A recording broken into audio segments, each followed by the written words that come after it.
Good evening, it's Brian here at Fitzpatrick's Garage, Dublin Road, Kildare. I want to show you this car here. Brand spanking new Honda HRV, and this is a 1.5, and this is what's called the SE model. Brian is my name. If there's any information you want on this particular car, please do give me a call, text, WhatsApp, whatever suits. 086 843 1945, and I'll be very happy to go through any information in terms of pricing on the car, in terms of trade-in, in terms of finance, anything at all. Just give me a call. Fitzpatrick's Garage, family-run business in operation for almost 70 years. So if you come to a garage like this, you know there's going to be a good after-sales service. Anyway, let's get on with the car. So as we were saying, 1.5 HRV, and this is an SE model. So here's the story with the SE model. This is the type of person I think it's going to suit. If you want a car that's got a nice elevated driving position, in other words, it's high off the ground. If you want a car that is reliable, if you want a car that's a little bit different than the Qashqais and Sportages and stuff that you see on the road. If you want an SUV but you don't want something big and bulky. If you want a car that's got straightforward and useful specification. If you want a car that's got a non-complicated, straightforward and proven engine and gearbox setup. And if you just wanted a Honda HRV but you thought you couldn't afford one, then stick around. I think this car is definitely worth considering. To show you what I mean, I'm just going to have a quick discussion about how this car is going to work price-wise. We're going to have a look at the features on the outside of the car, we're going to have a really quick drive, and then we're going to have a look at the features on the inside. So starting off, this car is the SE model. A lot of people come in and look for the ES, which is the middle spec. The only thing about it is, entry model Hondas actually start off with a very good level of specification. The ES model is 4,500 euros more than the SE, which means the SE is 4,500 euros less. So it's a lot less in terms of a price point where people think it is. The second thing then is we can give you scrappage. Any car you have, push it in here, give us a call. We're going to give you a minimum of 2,000 euros against this particular car. So moving on to the front of the car, the first thing I see is nice big daytime running lights with a double optic headlight, so it means your full light here and your dip light is in through there. After that then, everything is nice and colour coded at the front, and you get this nice big solid wing face at the front, which is damn cool looking because black and chrome goes really well together. The engine in these cars then is 1.5 non-turbo, straightforward, no complications, 130 horsepower. These cars are nippy. You put your foot down, there's good get up and go. It actually encourages you to drive it on. It's fun, and there's a lovely 6-speed gearbox to go with it. Dead reliable, 280 euros a year for road tax, realistic fuel efficiency somewhere in the region of about 6 to 6.5 litres per 100 kilometres, which is about 45 miles per gallon. And that is a realistic number. I'm actually being slightly pessimistic by saying that, so you can do better. Moving on down the side of the car then, 16-inch alloy wheels are standard. There is a nice chrome door handle up through here, whereas the rear ones are hidden and recessed up through there. In behind the wheel here, you will have all the safety features like anti-lock brakes, emergency brake assist and emergency brake distribution, which are all things that basically allow you to hit the brakes, and under full braking pressure, you can still keep the car driving dead straight. Moving around to the back, taillights of the car are composed of a nice LED, and then there is a nice chrome strip just over the number plate recess, and up top then you have a nice high mounted rear spoiler.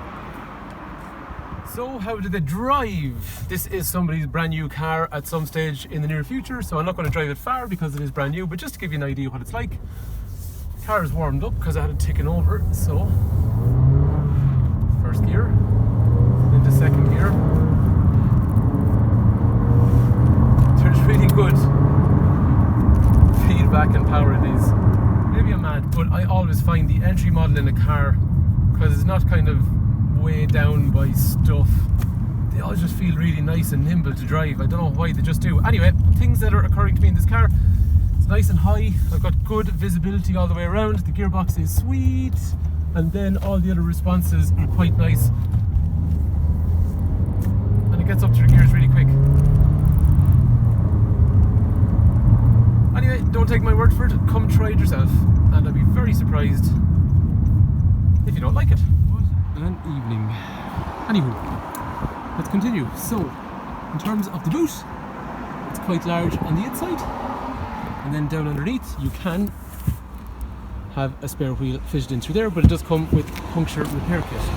And the netting here, which is a cover, some people used to say it's flimsy, but I disagree because it's flexible, and when you pile up stuff in your car and it gets as far as there, you have the flexibility of piling stuff up a little bit higher again. I have seen that a couple of times over the last couple of years, so it is actually useful. And what's also cool about the back of the HRV is the seats. They fall down super flat, so you'd end up with a load area that's as big as a small commercial vehicle. The ease of use, I mean these seats are simple. Ta-da! So as you can see, an idiot like me finds it pretty straightforward. Okay, three 3-point safety belts. Sorry, that's a lie. 3 head restraints even. 3 3-point safety belts.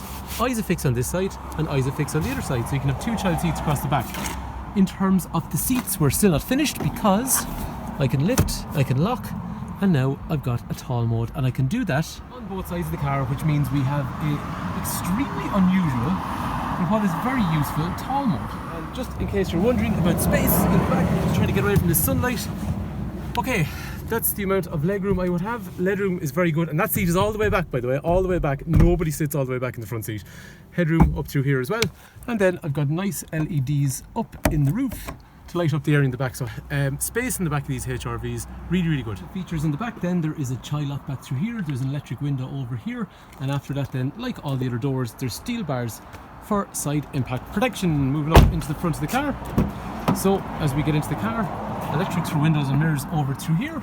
Down through here we have an econ function which reduces how aggressive the cruise control is. We have an alarm, and we have traction control in through here. There's a driver's airbag, there's a passenger airbag, there's a side one up high, and there's a curtain one up high, and side of the seat over there as well. In terms of material on the seat, same dark cloth all the way through, and these seats have nice kind of peripheral support on either side. That seat is height adjustable, and that steering wheel is what's called rake and reach, so it goes in and out and up and down. I just realised that didn't come out, so in and out, up and down. Anyway, as we are sitting in the cabin, this is exactly what you're going to see. So these are the nice big bright clocks that are in through the front.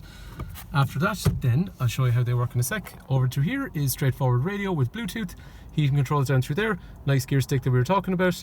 In through there you have your automatic park brake, drinks holder in through here, armrest in through the centre. So armrest moves backwards and forwards. As we're saying in through here, then these are drinks holders. Over through here, this is the sweet 6-speed gearbox. After that then we have heating controls which are basically digital, and we can also automate them with air conditioning. Up through here then we'll have a radio setup which we can stream music through from the phone and also use Bluetooth in through there. This is a control for radio, this is control for Bluetooth, this is control for speed limiter with also cruise control, and this is control in here for average speed, fuel efficiency, in other words your trip computer. So like I was saying to you, entry specification in a Honda does not mean basic, and even other things I forgot to tell you about. Down into over here we have auxiliary and USB connectors in through there, and even things like the headlights are automated. The clocks even have a really neat function whereby this round circle along here, it actually changes from red to orange to green depending on how heavy you're using the throttle, so it'll prompt you to become more fuel efficient. Anyway, this is the car. This is HRV SE. I think these are really well priced. We're going to do a scrappage deal on this car. We'll be able to do a finance package on this car, so if you didn't think you could afford a HRV or a brand new HRV even, if you thought it's outside your budget, think again, give us a shout.